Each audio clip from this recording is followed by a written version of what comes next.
Hello again, and welcome to another rewrite video. And oh boy, do we have a doozy. Star Wars. Could be doing better as of this video, but anyway, many people act like Star Wars only got bad after it was bought out by Disney. But in reality, if you stop and think about it, there was one movie that came out in 1999 that truly broke the spell of Star Wars. And is also the subject of this video. The Phantom Menace. But before I go on, I want to make one thing clear about where I stand with this movie. When I rewatched it for this video, I surprisingly didn't hate it as much as I thought I would, but by the time the end credits rolled, I didn't love it either. But I don't want to waste time going over the problems I have with it at the start, instead I will go over them as the video goes on. Starting with the opening crawl.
Now the opening is pretty much going to be the same as the original, but with one change. Instead of Darth Sidious aka Palpatine talking to Newt Gunray, it will be Darth Maul.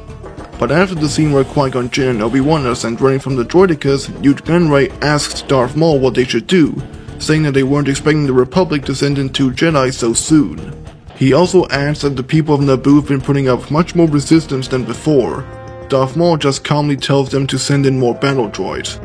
After this, the scene where Obi-Wan and Qui-Gon escape onto Naboo, they send a message to Senator Palpatine informing him that the negotiations have failed. Palpatine sounds disappointed that a peaceful resolution was not possible, and tells the 2 Jedi to rescue Queen Amidala immediately.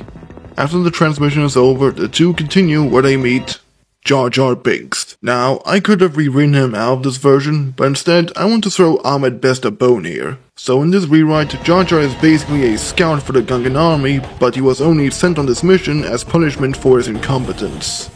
Then, at the scene where Qui-Gon is negotiating with Boss Nass, he offers him an opportunity to speak with Senator Palpatine himself. Nass is hesitant but accepts the offer. Qui-Gon nods and brings out his holoprojector. Palpatine greets Nass in a friendly, courteous tone, which Nass does not return. He reminds Palpatine that the Republic has yet to recognize him and the other Gungans as proper inhabitants of Naboo, and thus he does not care what happens on the surface. But Palpatine is eventually able to convince him by promising that if the conflict with the Trade Federation is over, the Republic will officially give the Gungans a seat on the Galactic Senate. Nass permits them to use one of his Gungan bungalows, then the whole sequence of them going through the underwater caverns and escaping the sea monsters plays out the same. But before the scene where Queen Amidala gets escorted by battle droids, there will be some scenes before that show the Naboo citizens being actively oppressed by the battle droids, with even some trying to rebel against them, which unfortunately leads to some of them being shot while the Queen can only watch helplessly. After that, the rescue by Obi-Wan and Qui-Gon plays out the same, but with one other difference, which is that in this rewrite, C-3PO will instead be Queen Amidala's personal protocol droid. You may ask, why? Well, it's because, looking back on The Phantom Menace, the whole idea of Darth Vader having built C-3PO when he was 9 years old just sounds so stupid when you actually say it out loud. But I still don't mind him being there, since I do think it's kind of funny, if a bit sad, that both him and R2-D2 have been there since the beginning of the Skywalker saga, and I feel that having him already be owned by Queen Amidala makes his presence feel just a little bit more natural. But moving on. Just like in the original, they are met with heavy resistance by the Trade Federation, and are only able to escape thanks to the efforts of R2-D2 and the other astromech droids. And again, like in the original, they have little choice but to crash on Tatooine after the hyperspace drive is damaged. But unlike in the original, Newt Gunray decides not to inform Darth Maul because he is too afraid of him, and decides that they will deal with them in their own way. Another big difference between the original version and the rewrite is that instead of Padme and Jar Jar coming with Qui-Gon, it will just be him and Obi-Wan, since Captain Panaka assures the two that he and the guards will be enough to protect Queen Amidala. After that, they go to Watto to buy a new hyperdrive. Now, I admit, I wasn't sure what to do about Toydarans being resistant or /immune to the Force, since in the end, I feel like it does raise a few questions. But on the other hand, it doesn't seem too unbelievable that Force-resistant species could exist in this universe. But at the same time, I feel like a better explanation could have been that Qui-Gon doesn't like to use the Force so flippantly, unlike he does in the original version. But moving on. After Watto tells Qui-Gon that Republic credits aren't valid on Tatooine, Qui-Gon decides to try his luck elsewhere. Until Anakin comes in to clean up one of the speeders at Watto's command. Qui-Gon walks up to Anakin and tries to talk to him, but Anakin tries as politely as possible to ask Qui-Gon to leave, after which Watto delivers an electric shock to Anakin through a collar on his neck and shouts at him to keep working. Qui-Gon's gaze lingers on the boy before he returns to Obi-Wan, who is waiting outside.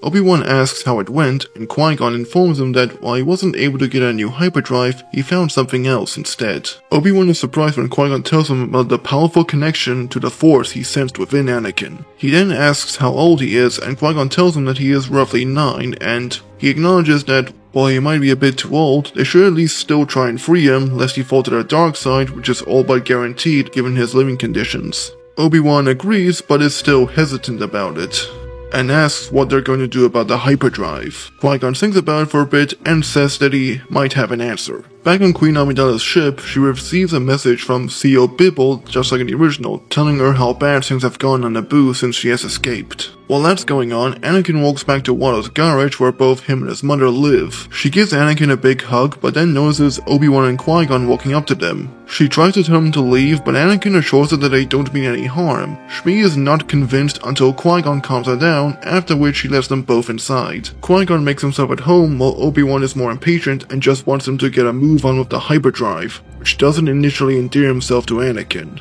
Then, like in the original, Anakin asks if they are both Jedi. Qui-Gon rhetorically answers by playfully saying that he could have killed the Jedi to whom the lightsaber belonged to. Anakin then asks them if they've come to free him and his mother, to which Obi-Wan says no, since the Republic have a long-standing relationship with the Hutts, and if they try to free them, the Hutts could see it as a slight against them, which disappoints Anakin. Anakin then says that it wasn't just the lightsabers that gave both Obi-Wan and Qui-Gon away, but rather something else. Something almost more instinctual. Qui-Gon nods and smiles, and then explains that it was the Force in the same way that Obi-Wan did in A New Hope. No midichlorians in this version. As they are talking, Anakin gets another electric shock from his collar and runs off to assist Watto. After he has left, Qui-Gon asks Shmi who his father was.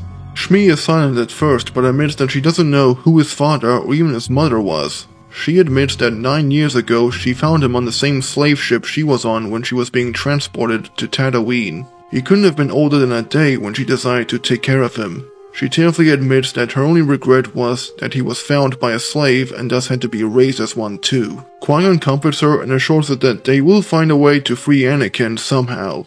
After this, both him and Obi-Wan go back outside, and Obi-Wan asks Qui-Gon again how they're going to free Anakin and get the hyperdrive. Qui-Gon thinks, and then he notices a pod racer and asks Shmi if it belongs to Watto, which she confirms. Qui-Gon then asks whether or not Anakin has driven in it. Shmi nods and tells him that Watto had Anakin forcibly trained so he could show off the various speeders and other vehicles he would sell to some of his customers. Qui-Gon smiles and tells them both that they might have a way to win both Anakin's and Shmi's freedom. Shmi and Obi-Wan quickly realize what Qui-Gon is suggesting, and both understandably have reservations about it. But Qui-Gon reminds Shmi that this could be his only chance that they might have to win their freedom. Shmi relents but tells Qui-Gon to only free Anakin, insisting that she will get free somehow on her own. Qui-Gon nods and walks back into the store to talk with Watto. In there, he offhandedly asks Watto if he plans to bet on the upcoming pod race later today. Watto says yes, but is suspicious, but he laughs it off when Qui-Gon asks if he intends to have Anakin participate in the race, and instead he points towards Sebulba, who is just across from the store. It is then that Qui-Gon offers to bet Anakin's freedom in exchange for Queen Amidala's ship, which takes Obi-Wan off guard.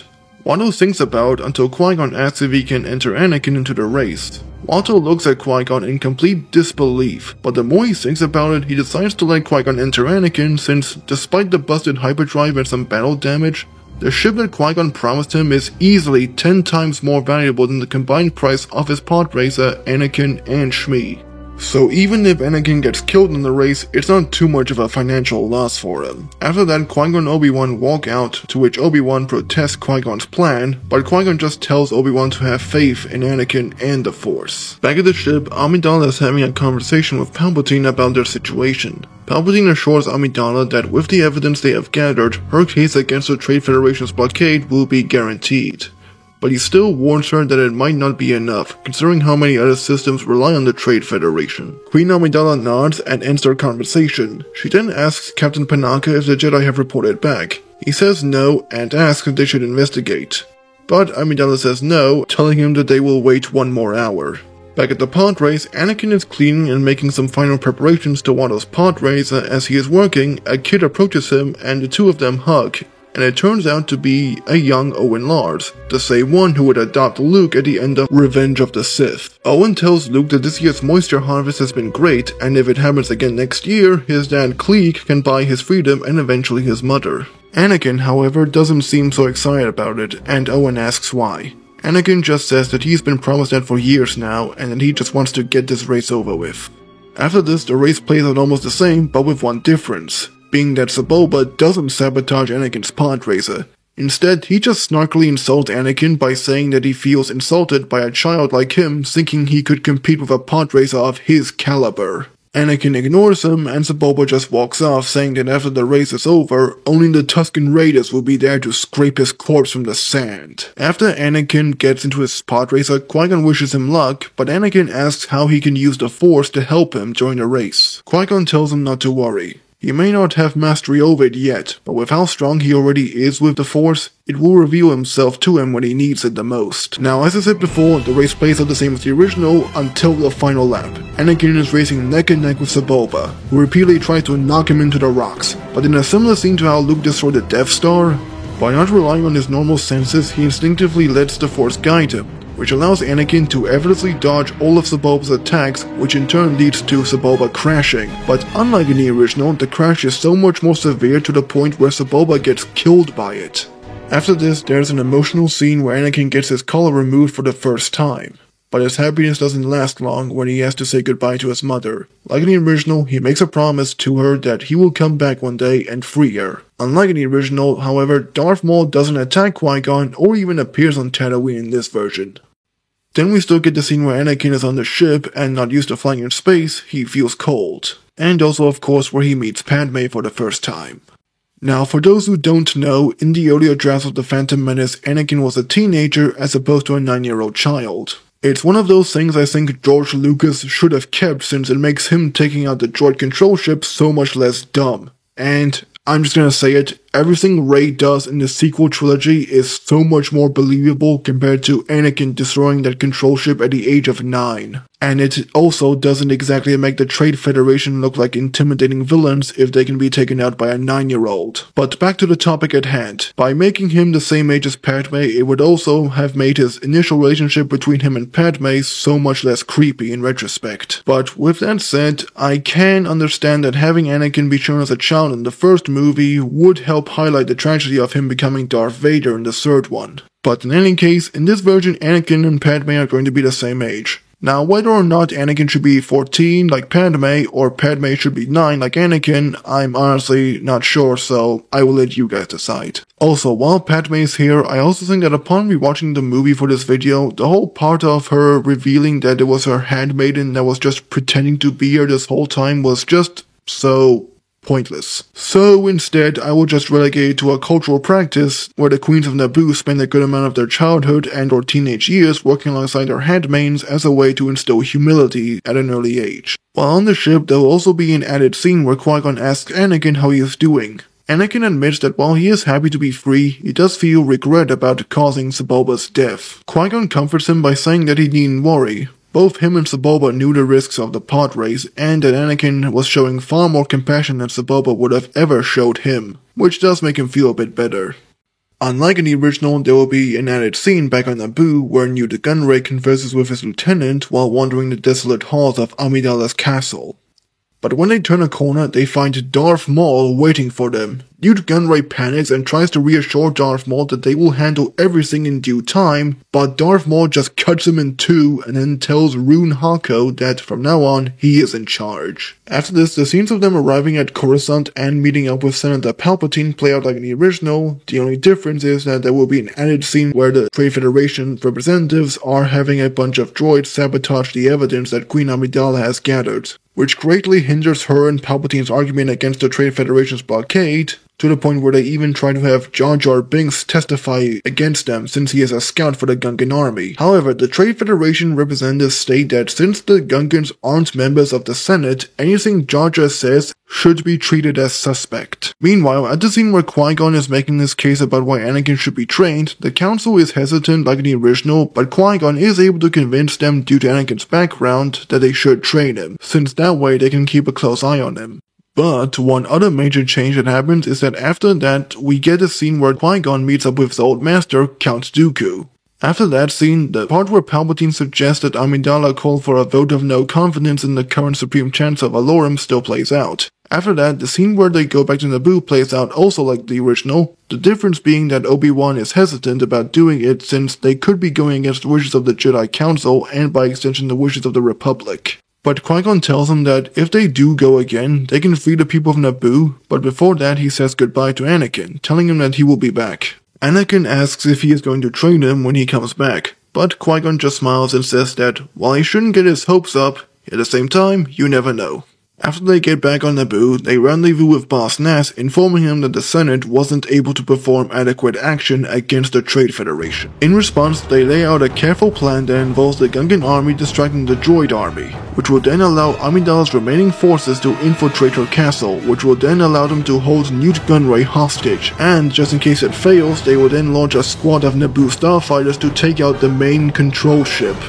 After this, everything remains the same except for the fact that Anakin isn't with them. This includes the epic fight scene with Darth Maul, but unlike in the original, the Naboo starfighters are all defeated. But then, just like in the original, Amidala and company turned the tables on the Trade Federation's officers and forced the new Viceroy to tell the mothership to deactivate the droids at Blaster Point. And Obi-Wan also kills Darth Maul. But unlike in the original, Qui-Gon is already dead when Obi-Wan reaches him. After this, we get the scene where Obi-Wan tells Yoda that he would like to train Anakin. Yoda is hesitant, but reluctantly tells Obi-Wan that after he is knighted, Anakin will then become his Padawan. After this, there is a scene where Obi-Wan visits Anakin in his new room at the Jedi Temple. Anakin is incredibly saddened by the news of Qui-Gon's death, and we cut to the funeral where, like the original, Mace Windu asks whether or not the Sith who was killed was the master or the apprentice. And in this shot here with Palpatine, we also get Count Dooku standing right next to him, thus setting up his turn in Attack of the Clones. After that, we get a scene where Boss Nass is officially promoted as one of Naboo's representatives upon the Galactic Senate. After the celebration parade, the final scene of this movie will be when Obi-Wan is officially knighted, and after that, he tells Anakin that he might not be Qui-Gon, but he will still try his best. The two shaking hands, thus ending this version of the movie. Now we've come to the end of this video. My final thoughts on the movie are this. After watching both The Rise of Skywalker and The Phantom Menace within the same year, I realized that I would rather watch the failure of a creative man rather than an uncreative one. But what do you guys think? Is it better, worse, or just the same as the original? Let me know down below, and until next time, may the Force be with you.